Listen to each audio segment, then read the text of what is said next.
what is happening, Cowboys Nation? And welcome to Midday with Cam and Mass. We've got a very special, he puts the special in guest with us, Reid Hanson from DFWsports.com. And you guys, that was a close but pretty uncomfortable win over the Texans this week. We all had expected something different, and we all had to woo-saw our way through that. Yeah, I was in a bad mood for the majority of that game. It was rough. I was like, I can't believe we are going to lose to the Texans. Like, this is just not only. I was watching it with Houston. Texans fans in their house in Houston. Oh, that's awful. Yeah, not only because it's Houston, but the fact that they're the worst team in the league, and we're playing at home, and it's just so terrible. And they're missing a lot of. I mean, we were missing guys too. I get that, but they're missing some big players, and we just didn't play well. We played down. That's the type of game I absolutely loathe because there's nothing to gain from it. I was dreading it coming up. I'm like, we're expected to destroy them, to blow them out, and even that wouldn't be satisfying. Yeah. So I knew the only possible outcome is that I leave disappointed, and that would happen with a win or a loss or marginal win or a big win. Doesn't matter. And yeah, they barely won. So it ended up being not a disaster, but certainly nothing to brag about. Yeah, right. Very close to a disaster. But you're right. It was a no-win situation. Right. You blow them out, and it's like, whatever, it's the Texans. You play a close game, and it's like, but you lead the whole time. It's like, whatever, it's the Texans. And you lose, and it's horrible. Or if you do like this situation, the rest of the time is like, oh, the Cowboys needed the final seconds to come from behind to beat them. Are they really as good as we thought they were? And it's just like, all right. We also have to remember that this was kind of like their Super Bowl. In state, they're the little redheaded stepbrothers down the road. They always seem to play up to us. We have a tough time with them because they play so up and so hard to us, and we unfortunately played down to them. Mm-hmm. So so what is your guys' immediate reaction? Well, not even immediate. Let's not do immediate. What is your guys' post a few days later reaction to that game? Of you've had some time, maybe even been able to go back and rewatch it. I have a couple times. Not a fun rewatch, but. And then you got time to sit there and kind of think about it. What is your reaction? Is it like, hey, there's some issues. Hey, this is panic mode, or like, hey, it's just a game in the NFL. This happens. One of my first reactions was, and I'm going to say it. Hey, TC, here, listen to me as I say this. Leighton Vander Esch had one hell of a game. He was, to me, the best player on the field all game long. I mean, lights out. That was rookie year. That was rookie year. That was rookie year Vander Esch. Mm-hmm. My other thing that I took away from it was that Lovie Smith really figured out a way to contain Micah. And I know he was playing against Tunsil a lot, but they really contained him in a way that most of the other teams haven't been able to this year. What about you, Reid? Yeah, there were positives and negatives to take away from it. The positive obviously being when it came down to the wire, they put together a brilliant 98-yard drive. Mm-hmm. It also got this ugly win out of the way. Mm-hmm. And I think mentally prepared the team for Jacksonville, which we'll talk about soon, which is a much scarier team than anybody wants to give them credit for. So I think we're going to be in the right headspace because of this. Disappointing things that scared me, that legit scare me going forward. Driscoll is a good runner. Yeah. The key to this team and their success this year is dealing with a running quarterback. Mm-hmm. I don't need to mention the guy's name who I'm thinking. Yeah. This Cowboys team has never shown the ability to effectively contain a quarterback on, a zone read or even just as a second read running up the middle. And this game did little to make me feel better. Yeah. Watching the All-22, you get that end zone view. And so many times I saw two linemen right in the middle with wide open field. Now they ended up stunting. We ended up stunting guys into those seemingly vacant gaps, but nonetheless, it was something that if Driscoll was really paying attention, he could have carved this team up just running right up the middle. Oh yeah. And I think that's an issue with the stunts is that when they work great and you can get pressure and stuff like that. But when you're running a stunt, you leave yourself open to a running quarterback. And we saw that against Philly. We saw that against New York. Daniel Jones was able to exploit it in the first game a lot. And so you've got to be careful. And we stunt way more than anybody else. Like it's an insane, like I think it's over 40% more than the second best team. Like it's crazy how much we stunt. So it's something you got to pay attention to. For me, I'm kind of, wrong one. I apologize. This one right here. I'm kind of the opinion that, yeah, it was a little bit of the ladder of, hey, this is the NFL. It's difficult. Teams play, any given Sunday. That's a term that is real. But also, yeah, there are some concerns.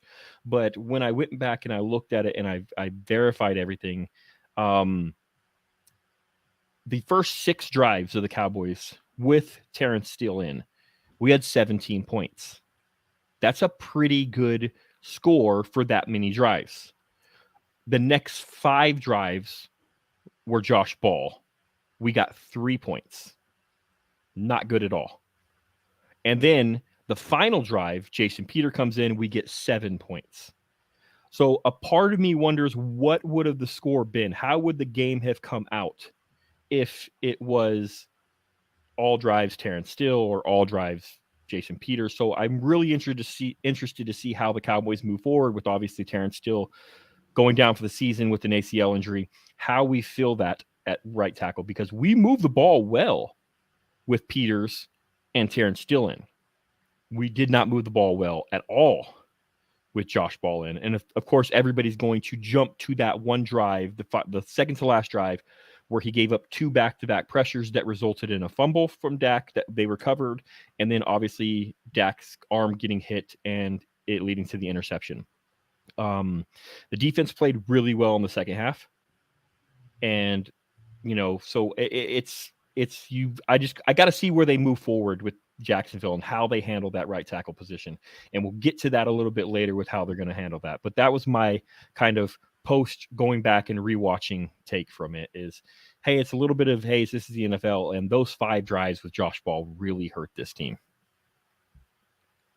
All right. So Cam kind of gave her standout player with LVE. That's a big one. Reid, did you have a standout player in this game for the Cowboys? I did. Knowing that Cam was going to go LVE, I opted to go differently, but he was the ultimate standout. So yes. Mine was Jason Peters. To come in cold at a critical time in the game, to man the right side, which he has not done since the Bush administration, is amazing. It's absolutely amazing. It's something that Duke Manyweather talked about before the season, saying, heck no, you can't just flip and flop these guys. Yeah. That's not how it works. And we've all seen it likened to learning to write left-handed suddenly. And wipe your butt with your opposite hand. Yeah, there we go. So yes, for him to come in and have that kind of effectiveness, he looked like, now going forward, we'll get to what role he plays going forward. But he looked like someone who couldn't approach Terrence Steele's effectiveness as a run blocker, but he looked like somebody who would be an upgrade as a pass protector. Yeah, no, I thought he did great. And I loved his comments after the game. He basically said, I haven't played there in a long time, but I know how to get in front of people. I know how to get in front of people. So that's basically what I did. I said, and he saw Josh Ball struggling. He said he was about to go tell the coaches like, hey, put me in because I need to help this team. And then they were already on their way to him like, hey, no, we need you to go in. So Jason Peters is a great one. I'm going to go with another guy who didn't have the best all-around game. Like he had flashes throughout the game, but when the moment mattered, when the moment was the biggest, when it was like, this is do or die, this guy showed up, and that is DeMarcus Lawrence. When the game is on the line, that's when you need your stars to have their biggest play. And that is exactly what DeMarcus Lawrence did. And if you go back and watch it, and I retweeted it, that play was blocked perfectly for Rex Burkhead to walk into the end zone. The only person that could stop him was DeMarcus Lawrence. If you look, and Cam, I do apologize, but LVE tripped and fell down. Cam, you're on mute. But I had a little happening, and so I had to rehook my headphone up. Worries. No, I know where you're going with this. Yeah, LVE tripped and fell to his knees, so he wouldn't be able to have stopped him. The safety and the cornerback were blocked, completely blocked at the goal line, so they weren't breaking a tackle and making any contact at the goal line and stopping it. The ball was getting through. He was the last defense. He was the only person that could stop it, and he did. And not only did he stop it, it was like a 3-yard loss, so it made the fourth down even harder. Mm-hmm. So my standout player for that single play, DeMarcus Lawrence, and all credit to him because he stepped up when we needed him. Because they score there, the game's over. They score a touchdown there. I'm sorry, the game's over. Mm-hmm. Right. I agree. Okay. So before we move on to the next thing, I do want to announce that we have winners of the T-shirt contest. Finally, we had to make it easier for you. We had to make it easier for y'all. The rules. We had to change the rules, so it was the closest. And I am pulling it up right now. Unfortunately, nobody on the YouTube channel won. The 2 winners were from Twitter. The first one is at Camran A _. KAMRAN A _. He had the closest score of 27 to 18. And the next winner was James Maxwell 87 at James Maxwell 87, 31 to 20. You can see the scores aren't super close, but they were the closest ones that were predicted. Yeah, because absolutely everybody predicted a blowout on this one. Yes. Everyone. So I will retweet their tweets, let them know that they won. If they're listening, hopefully they're listening. They'll know that they're won, and they can contact me. Mick, please contact me. Please contact me. Let me acknowledge me that so I can get you your shirts, and then we can finally move on to a different and new competition with that. So congratulations to all the winners there. All right, so let's go on to the next topic. The next topic is the signing of T.Y. Hilton. We're not going to mention the other guy. There was too much talk and long talks about the other guy. But TC is making some jokes. Sorry. Yeah. So we're not going to go over. But the signing of T.Y. Hilton. Let me get your guys' thoughts. Cam, you first. What are your thoughts on the signing of T.Y. Hilton and bringing him here for this offense? And I know not everyone agrees with me in our chat, but I absolutely love everything about it. He's a veteran that's coming in at no risk. He's a great route runner. One of my biggest things about him is that he has continued to work out the entire time that he wasn't here. And him coming in as a fresh body, he hasn't been hit for 14 games to this point in time in the season. And we're going to have a fresh body, T.Y. Hilton, for the rest of the season. I think that it's another voice and another guidance for CD to learn off of. There is nothing that I do not like about it. And the sheer fact that Rappaport and I think somebody else reported he had multiple teams come to him all season long. And he kept saying, no, he was waiting for the right one. We saw a cryptic tweet like 3 days before, and he wasn't really on any of our radar, talking about, God working in the right ways or something like that. And boom, he's a Cowboy. Mm-hmm. So I absolutely love it. It happened really fast. Mm-hmm. Reid, what are your thoughts, takeaways from this? I largely agree. It's high reward, low risk. That's my favorite.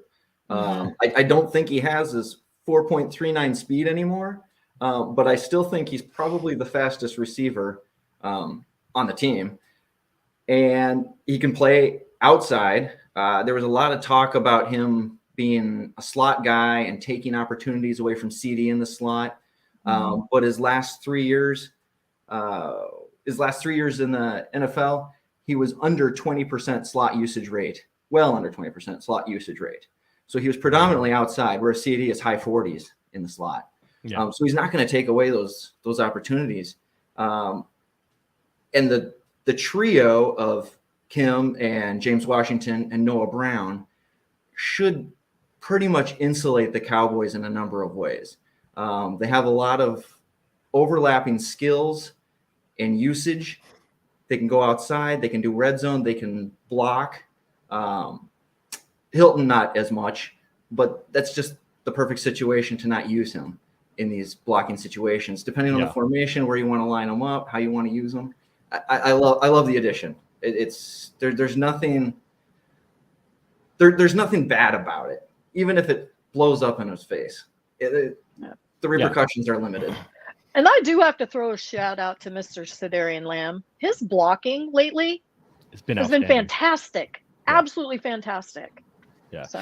So my takeaways is this hasn't really moved the needle too much for me. And that's been my thing. And I looked at the contract and I love the contract. It's like Reid said, it's very, very low risk. So it's not like I hate the move, because there's what's to hate. If it doesn't work out, it doesn't work out, whatever.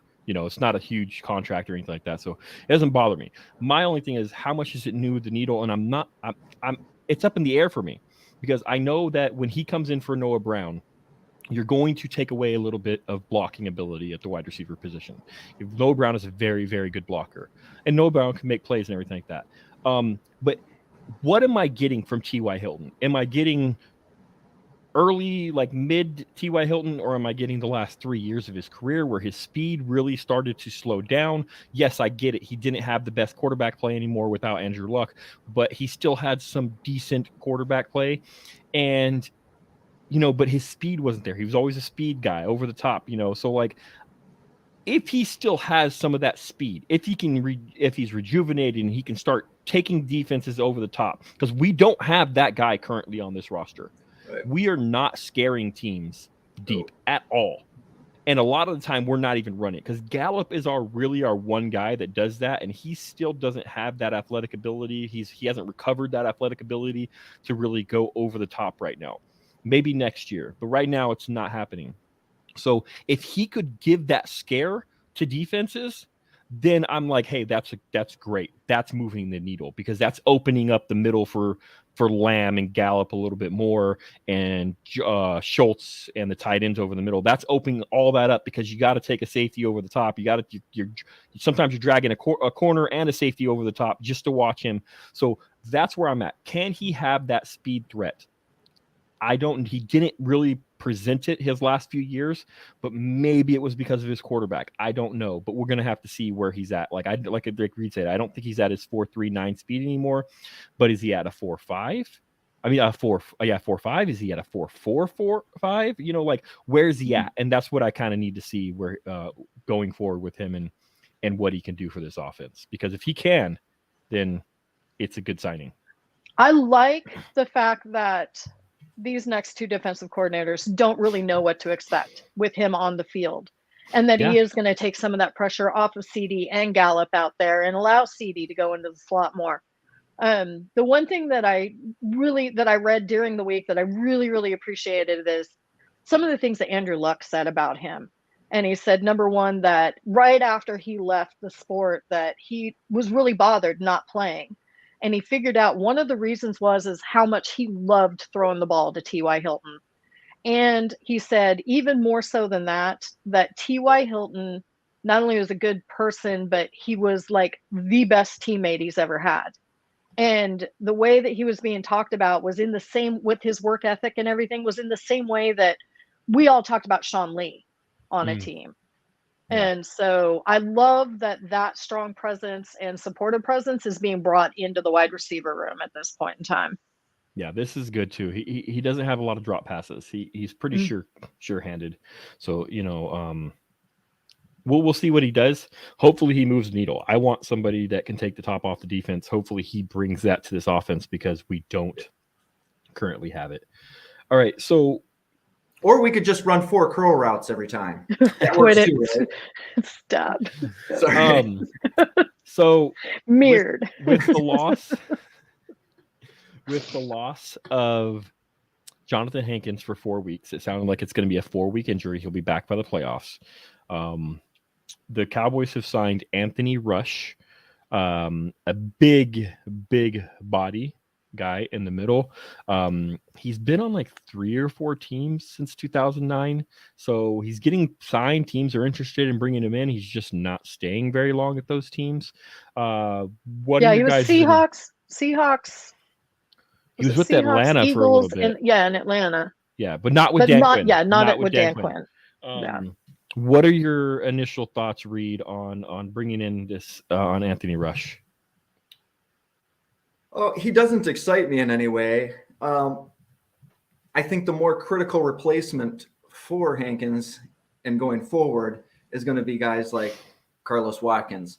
The defense is essentially designed to have great lateral movement from the big guys in the middle. And Watkins showed us just this last week where he was involved in the play in the middle of the field and saved the touchdown, which ultimately ended up saving the game. Yeah.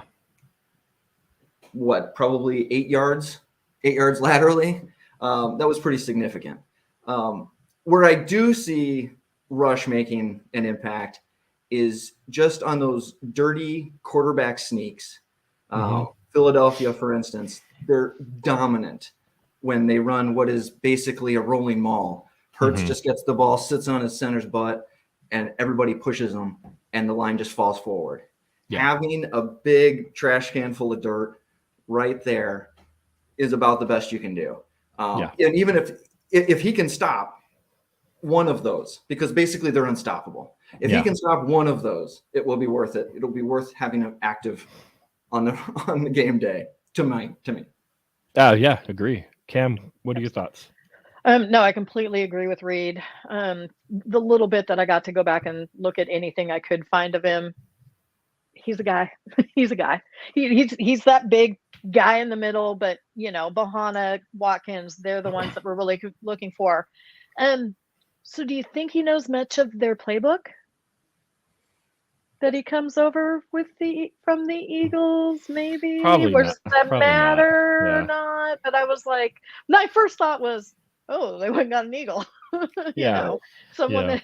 But it happens a lot throughout the year. Yeah. Right. But it was just kind of like the timing. Here we're a little over a week and a half away from the game. No, I just think that once again, we're seeing something from this front office that we have not seen in years past, that someone goes down, something happens, and we legit go out and do something about it immediately, and we're not saying we like our guys. So that's pretty crucial to me. Yeah. No, I agree. And Reid, you're spot on with what his assignment's going to be. He's not going to have that Jonathan Hankins role, I do not believe. He's going to be that guy who it's a short yardage, 3rd or 4th down.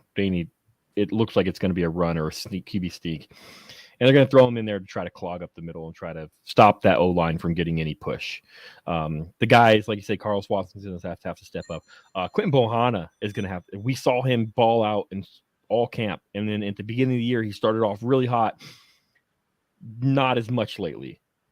He's been kind of replaced a lot. And he made a big play last week. We need more of that. We need more Bohanna to be consistently that guy in the middle who's making those plays. So those are going to be the real replacements, and hopefully they can step up and do the difference. Cowboys also put in a claim, which is really surprising from this team. Put in a claim for a Trayvon Mullins, formerly of the Raiders, and then Arizona Cardinals waived him recently, and then that's how we claimed him. Interesting. I remember some people mentioning, hey, well, the Cowboys claim him? And a couple people, Brian Broaddus being one of them, said, like, I don't think he's going to make it to the Cowboys, but he did. And the Cowboys did put in a claim, and they got him. Any initial thoughts, Cam, on Trayvon Mullen? Number one, it makes me think that they're still really worried about that CB1 and the depth position right away, that they've got to have huge concerns about Nahshon Wright and going right on down the line. That's Lamar Jackson's cousin, correct? Yes. Okay. But no, I guess that's probably my biggest my biggest takeaway from it is, we're continuing to grab these corners, and they know, like I've said it before, it's our Achilles heel of our defense currently, and they're trying to plug that hole in the boat. So yeah. Reid, what do you think? I pray to God we never have to see him play. I get the move, I get it, but man, I hope Plan A works. Right. And any Plan A being Kelvin Joseph. I don't think Kelvin Joseph needs to be a star player or anything like that. I think we just need to see some consistency and a little bit of reliability. He doesn't have either of those. He's kind of all over the place. That's really what we need. Things are going to get ugly quick if we have to go that deep into the well. Right. How do you feel about the Alexander signing? Better I'm about it? I'm better with that because I liked Alexander as a draft prospect. Yeah. So, and I know a big issue with him was injuries. That's pretty much why he flamed out. So I like that more. Obviously, Plan A though, Kelvin Joseph stepping up into what he looked like last year at this time. He got his first start last year around this time in December, and he looked pretty darn good. I'd love to see him get back some of that confidence. And I think for that, we need Dan Quinn to put him in the right position to succeed. I think we need to see a little more safety help over the top. I'd love to see some cover six. A linebacker taking away the slant routes, safety over the top, and him just playing in his little bubble where he gets to play facing the quarterback, aggressive against the run, limited liability. That's what I'd really like to see. And I know a lot of people don't want to change their defense just for one guy, but the reality is one guy it's a single point failure system. One guy can screw the whole thing up. So you sure as heck do change your whole system to cover one guy. Yeah. When we claimed him, I went and looked him up more. He's got the length that Dan Quinn likes. He has a bunch of pass deflections in his career, so he gets his hand on the ball a lot, but he also gives up. If he's not getting his hand on the ball, he's usually giving up a big pass. So Marcus Mosher follows the Raiders for the I think it's the Raiders Wire he writes for as well. He's a Cowboys fan who writes for the Cowboys and also the Raiders. Basically said, hey, this isn't a good guy. This isn't a good pickup. Like, he's not a great player, so don't get too excited. But I do like Mackenzie Alexander a little bit more, but I agree with Reid that we've got to have Joseph step up. And we talked about that last week, Cam. It's like he has two really good games to prep in, against the Texans, who are out their two starting wide receivers, and then the Jaguars, who have a little bit more step up than Houston and their wide receivers until we get to Philly. And he had some up and downs against Houston. Not going to lie. He started off the game kind of bad, wasn't playing, but he had that huge breakup on third down in the fourth quarter. That was huge for the game. Hopefully that gives him a little bit more confidence that you were saying, like you're saying, Reid, he was able to face the quarterback, see the ball. He didn't have his back to him and running with the guy, he could see where it was coming, and he made a play on the ball and he knocked it down and helped us get off the field there. So hopefully that gives him some of that confidence that he needs. Right. And his numbers weren't quite as bad. I know he was like 4 or 5 for 69 yards, but the one catch we all know wasn't a catch. That one. So we're going to take the 39 yards or whatever it was away. He was in really bad position. Well, he was in decent position. And then when the ball got there, it got really bad. Right. And he didn't track the ball very well. And that goes to Reid's point of him playing with his back to the quarterback. He didn't track it very well. But that should not have counted. That was not a catch. Right. So that was like a 40 or 50 yard play. So that was the majority of his yards. And he didn't, one of my biggest things, and this is something I said last week, he didn't have a stupid penalty. There was no personal foul, because I went through his penalties. He's second most penalized on the team, the most for the yards. And we didn't see one of those dumb, immature, not, of the moment penalties that he's kind of been famous for this year. Yeah. So definitely. Okay. So some big news, breaking news kind of came out right before we went live here with Brian Broaddus saying that whispers are saying that Tyron Smith might see some actions at right tackle. And then Patrick No-See Walker came out and said, they're louder than whispers. So it looks like the Cowboys may be preparing to keep the left side of the line the same with Tyler Smith at left tackle, McGovern at left guard, and Tyron Smith in his first action this year starting at right tackle. I was shocked. Reid, you look like you were as shocked as me. Yeah. What are your thoughts on this and how this could work or not work? Well, I mean, clearly they've been trying him there. He's shown enough. He's showing enough in practice, and he's mentally ready and able to do it, or we wouldn't be at this stage. What comforts me is that Jason Peters came in and showed to be more than effective. So it's not complete desperation that we're making this shift, right? So the idea that we have another option, but we're going to this one, tells me that this one is a pretty good option. But again, that surprises the heck out of me. He hasn't played right tackle since his rookie year. Yeah, 2010. Yeah. So this is a big transition, and you just can't understate how big it is switching from one side to the other. It matters.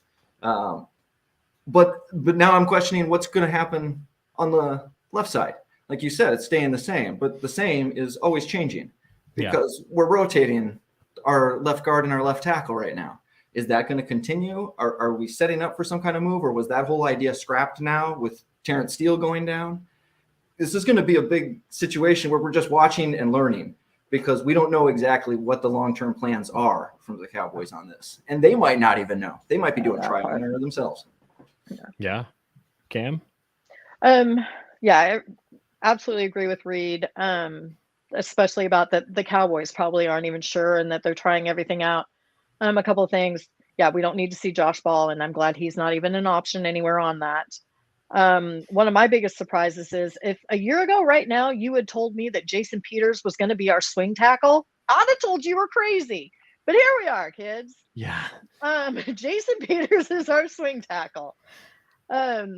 But yeah, I think that they're just trying to figure out whatever the best is. If they can get some consistency, like they've been preaching all this year that they tried to preach last year, and I never see the musical chairs of the game against the Raiders on Thanksgiving Day last year on the offensive line.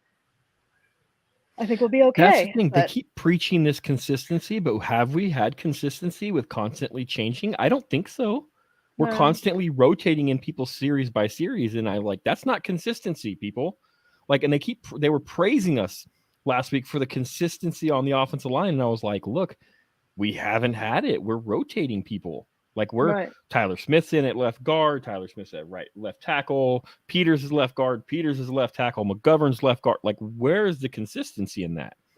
And here's my thing, and I heard this, and maybe it's true. I don't know, but I heard that there is concern with Jason Peters is not able to last a full game. His conditioning, injuries, whatever you want to, whatever it could be, but there's concern that he cannot last an entire game.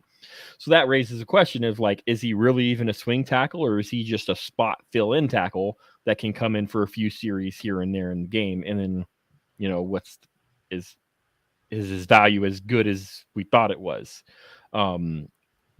So that leads me a question, because you would think that the smart thing would be to bring in Peters at right tackle and have Tyler move into left guard and Tyron at left tackle. And you're like, oh, but what about if one of them, the tackles, goes down? Well, then you go back to what you had. McGovern comes in and Tyler kicks out. That's what that would be the plan.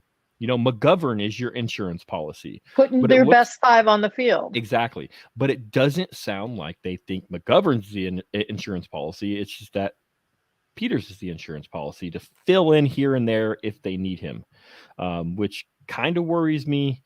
I don't know what Philbin is doing with his rotation, but we do know one thing. From the beginning of the year in training camp. We know that Philbin loves McGovern. So maybe that's factoring into this, is Philbin is saying, I want McGovern on the field. hey, it doesnn't matter what the other rotations is. I really want McGovern at left guard, and maybe that's we know he loves him, so maybe that's factoring into it. I don't know, but hopefully Tyron is comfortable. He's back, and he can. There's some guys who are just. I get it. Yeah, we've done this. We've talked about how hard it is to go from left to right and everything. There's just some guys who are just whatever. I'm just a great player, and you can stick me wherever you want. I think Peters is that type of player, especially in his prime. Maybe Tyron's that same player. He was great at right tackle in his rookie year. I know it was his rookie year, and then he's been in a Hall of Fame type level left tackle his whole career. So I guess we'll have to see. Maybe they put him there to say, hey, what can you do? And they're like, holy crap, this guy's the same Tyron that was on the left side. I don't know. And once again, someone that hasn't been hit for 14 games so far this year. So we don't have that. We don't have. Unfortunately, we are going into week 15, and we have a lot of let's wait and see right now. Yeah. And that's really unfortunate, and it's also really scary because right now you want to be playing your best football, you want to be healthy, and you want to be, hey, I'm confident in what we have on the field right now. And right now, I think there are a couple key positions: right tackle, wide receiver 3, and cornerback 2, where we're like, okay, we don't know yet. We don't know we're in a wait and see position, and that's kind of nerve-wracking, I would say. Welcome to being a Cowboys fan. Yep. Unfortunately, yeah. Okay, so we're worried about these positions, and we want to find out about these positions because this Sunday we got a game against the Jacksonville Jaguars. We do. So let me hear, Cam, your initial thoughts on this Jaguars game and this matchup. Let's start on the Cowboys offensive side against the Jaguars defense. So their linebacker core is looking a little banged up at this point in time, which could really be helping us, especially with our run game in that aspect. This is not as bad a team as people want to keep saying at all. And they're really coming around. And they're pretty physical. So their offensive line or defensive line, why do they keep making these names we can't pronounce? I don't know why. Follow Runci Fatu can't even do it. Double F. Yeah. That, I mean, I guess, Chad Mumba being hurt, Trayvon Walker being hurt, that's one of the things. Chason hasn't, and they've got Devin Lloyd.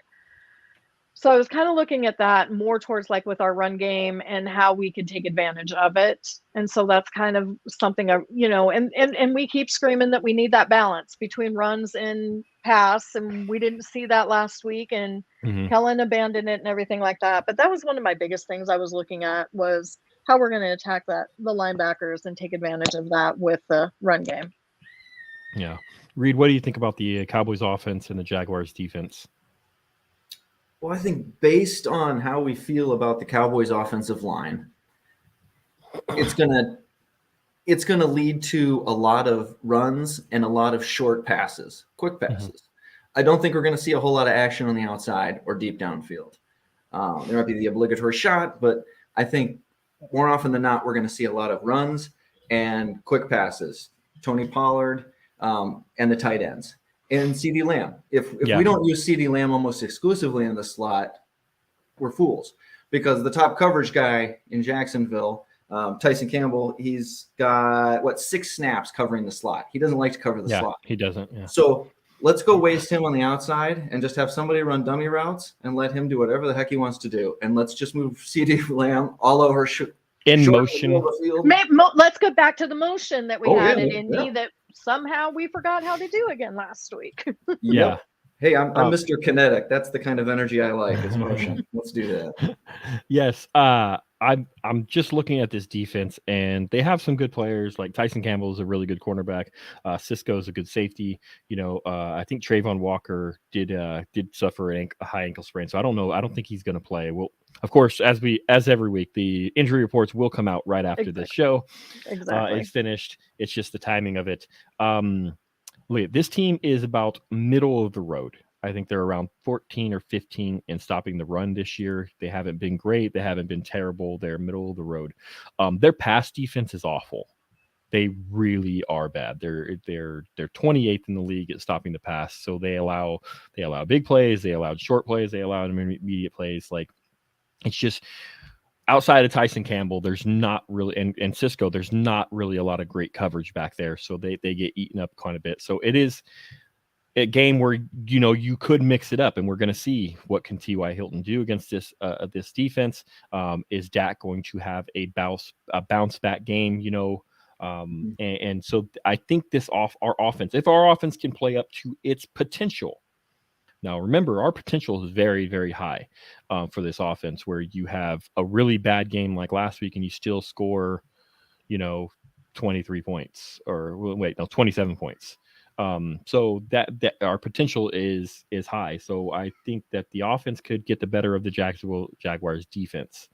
Now where you wonder if they can match us or potentially beat us is on the other side of the ball and the Jaguars offense. Reid, give your thoughts about the Jaguars offense matching up against our defense. They have been excellent as of late, and it's almost all because of Trevor Lawrence. Mm-hmm. He has looked like the number one overall pick. Mm-hmm. He's been phenomenal. He's adding, I believe it's about 2 points in WAR to his offense, attributed just to him, which is just about twice as much as what Dak's offering this Cowboys offense. So that's significant. He wants to pass the ball quickly. I think they're going to have basically the same attack where they're going to try to get the ball out quickly. Travis Etienne is the only running back with more rushing yards over expectation, more than Tony Pollard. So they just want to get the ball in his hands as quickly as possible and let him make things happen. Mm-hmm. So I think they're going to try to neutralize Michael Parsons by hitting quick passes out in the flats, quick crossers, and I think the Cowboys are going to have to try to create chaos. Yeah. Cam? Yeah, it definitely Travis Etienne trying to contain him is going to be one of our biggest things. Trevor Lawrence has definitely made Christian Kirk look like he deserves that contract that we all questioned. We're like, holy cow, who they give him what? And they've come on great like that. And you guys, they have Evan Ingram, and he has been going off. And so we're going to have to definitely, cover him in the middle. We need a good game from Curse and those guys to cover him on that. Yeah, absolutely.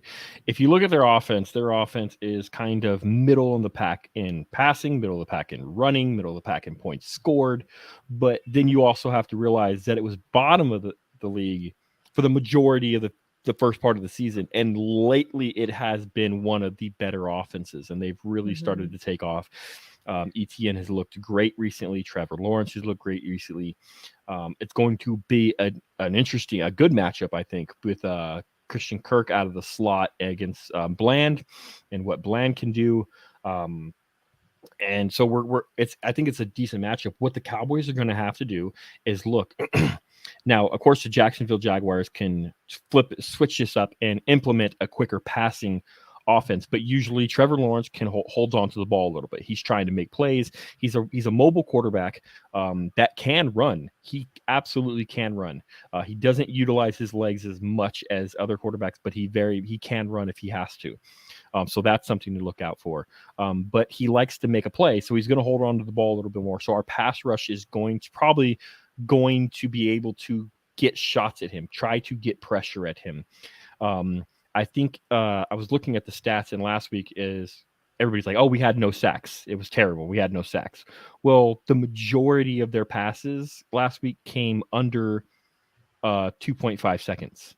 Right. And I think there was 12 passes total that were longer than 2.5 seconds. And we got pressure on 7 of them, 7 of the 12. So our pass rush, when they weren't just hike and throwing it, was getting there. But we're getting pressures, but obviously not the sack. So I think if Trevor Lawrence is going to hold on to the ball, our team can get pressures, our team can get sacks. We know he has a history of fumbles, so that's also something to look at, and maybe he has. We can get some pressure on him. We can get some swipes on the ball. But right here. I was just about to do that too. No picks in the last 5 games. He's been playing really, really good ball lately. So that's going to be something to look at. And our pass defense, Kelvin Joseph, we're just talking about you. He's going to be tested 100%. And he's going to be tested with what we're scared of, with the same thing that was happening with Anthony Brown. Go deep and get this guy to turn his back to the quarterback and track the ball, because he hasn't been great at tracking the ball since he came into the league. And so teams are going to start testing that. And Trevor Lawrence is probably going to test that, because he does like to push the ball down the field. So that is going to be something to really, really look at in this game, I think. All right. So let's get into some prediction time. Okay. All right. Before we give our score prediction, let's give a bold prediction. Could be anything. Make it fun. Cam, what is your bold prediction for this game? Okay, it won't be what I tried to pull the last 2 weeks. Yeah, you kind of the 9-sack dream is over, kids. We will not be calling for 9 sacks on this one. Okay, and I think it's time Turpin busts one out. He's gonna, and I don't know if it's on the kickoff. A kickoff. I don't know if it's on a punt. I'm just gonna say make up for the last. It's time. Yeah. We need to get out of our head and be thinking a little bit better on those returns. Okay, Turpin TD return. He's going to redeem himself. I'm gonna say that. All right, Reid, what do you got for a bold prediction? I'm going to say Micah Parsons gets an interception. Ooh, I think he's going to jump one of those routes in the flat. I think he's going to bait it. He's going to be ready for it. Okay, I like that. I was thinking about that as well. I'm going the same wavelength, but I'm going with Kelvin Joseph is going to get 2 picks. Ooh. Wouldn't that be great? They're going to test him. They're going to test him, and they're going to say, hey, and just so everybody knows, the last time I had a show with Reid on it, we did a bold prediction, and I said the Cowboys would get their first punt block in years. And last year, and the game happened, and the Cowboys got a punt block. So I am 1 for 1 in my bold prediction with Reid on the show. Perfect. So I'm going to say Kelvin Joseph, 2 interceptions. They're going to test him. They're going to go after him, and he's going to step up, and he's going to get 2 interceptions for this game. Let's go. All right. So we're going to go with our score predictions for this game. Okay. People are putting their bold predictions in the chats. Please put your bold predictions in there, and also score predictions, because we're going to move on to some score predictions right now. Cam, what do you got for what do you have the score ended up being? 31-24 Cowboys, of course. But yeah, 31-24. we're gonna get the win on this one. But I think we're gonna have our hands full with that offense the way it's been running. Okay. Reid? It's very similar to mine. I got 31-21. I just wrote it down now. You all helped influence my decision. But I do not take them lightly. They're a fantastic team. If we didn't have that Texan game just a minute ago, then I would have been probably singing a different tune. I probably would have said upset. But I think that really got our minds right. And I think we're going to go for the jugular. Yeah. Well, Feeling Toxic took my score. I was going to say 34-17. So I'm sticking with it just because that was my score. But we're on the same right here, Toxic. So I have 34-17 like you guys. I'm not taking them lightly. I just think this team has responded to adversity in the past. They've kind of taken the things personally, especially Micah Parsons he takes things really personally. He's shown up in the following games, and I think that we're going to have another game where this defense is going to step up and this defense is going to say, we did not play our best game against the Houston Texans, and then the offense is going to come out and they're going to be focused. They're going to want to prove that, hey, we're still a good offense. We're still a top offense. Yes, Steele's gone, but we're going to roll. I think Tyron plays pretty well if he's the right tackle. I've never doubt Tyron Smith just because of who he is. Right. I'm not going to doubt him unless he proves me wrong. Especially to his face. No. Yeah, definitely. That's a big man. Very large man. So. And the rumors, they say he's in the best shape of his life right now, Yep. Everybody. Yeah. So am I. Yes, I am not. I am not. 34-17 for me. Looks like Nick's had the same score as me, so we got a couple guys with the 34-17. And I like it. Right. So we're going to be wrapping this up here shortly. Reid, we really appreciate. If you don't follow Reid on Twitter, you absolutely what need are you to. doing? Why are you even on Twitter? Right. He is one of my absolute favorite follows. He gives great nuggets, great information, great stats. He knows really good beer. Yeah, that's really what I was about to say. He's fantastic with his articles, but he is a beer and barbecue connoisseur. He absolutely outstanding stuff. If you have barbecue questions, that's the guy that you need to go to. Reid, where can people find you and your work? sportdfw.com. You can hit us up. And on Twitter at Reid, Reid D Hanson, Hanson. Absolutely. Yeah. Got to hit follow. Follow him. Just great tips, great information. All right. Does any Mass? Oh, sorry. Go ahead. Go ahead. I think we should give away another shirt this week. You want to give another shirt away this week? Okay. I want to give away another shirt, Okay, but we're going to change it up. All right. You let the people know. I'm going to make it hook to my prediction. And whoever gets closest to the most return yards that Turpin gets this game will win a t-shirt from our friends at Twisted Gorilla. Is it total to return yards, total, kick return, and punt? Total. Kick return the and entire punt. Game. You've got to do the whole game. That's Whoever's closest to that total is going to get a shirt from Twisted Gorilla. I like it. I like That's this good. game. Yeah. So we'll have a winner. Yeah, yeah, we're gonna have an exact on the dot. No, we're not. We can't. No, I'm just saying somebody's gonna do an on. Someone's gonna get it on the exactly. dot. Yeah, exactly. But so we'll put that. She'll put that out, and then just make sure you give your prediction and share it out so more people can join in, and we can get a winner there. But any parting thoughts from any of you on the Cowboys on this game?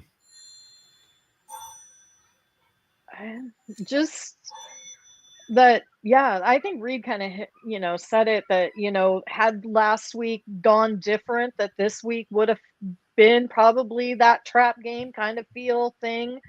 And like you keep saying, Mass, it's better when they are playing scared or been woken up or even after a loss. And I think that last weekend was the closest that we could get to a loss without getting the L itself. So. Yeah, I think this is going to be a big bounce back game for Dak. I think the team is going to come in with the intention of getting him into rhythm right away without being a pass happy offense. Yeah. I think it's going to be a lot of dink and dunk. Get the ball in the players' hands, get a rhythm, get some confidence, and then hopefully the killer instinct. Yeah, that's what I'm going for. I think we're going to have some killer instinct from a couple guys, the big guys who we know and we need it from: Lawrence, Parsons, Dak, Pollard, Zeke. These guys just to step up and show the leadership of, hey, this last week was a fluke. We're not going to let this happen. We're not going to take this team lightly. They're a good team, and we're going to be rolling and ready for Philadelphia on Christmas Eve. So that's what I'm looking forward to. All right, everybody. Well, we will catch you guys next week. If don't forget, Freestyle Friday with Pick Six Sports is coming up on Friday. Make sure you check that out. And then after the game, Tuesday, you have Tuesday Due Diligence with Steve and Camber. And then the Wednesday. And we Pick will Six be Sports. on this next week. We missed last week because there were some tornadoes happening around here in town. No, and just well, tornadoes. they threw everything off for us. No big deal. It happens. But everybody be safe. Spend some time with your families for the holidays and have a good one. Go Cowboys. Cowboys. Thanks, guys.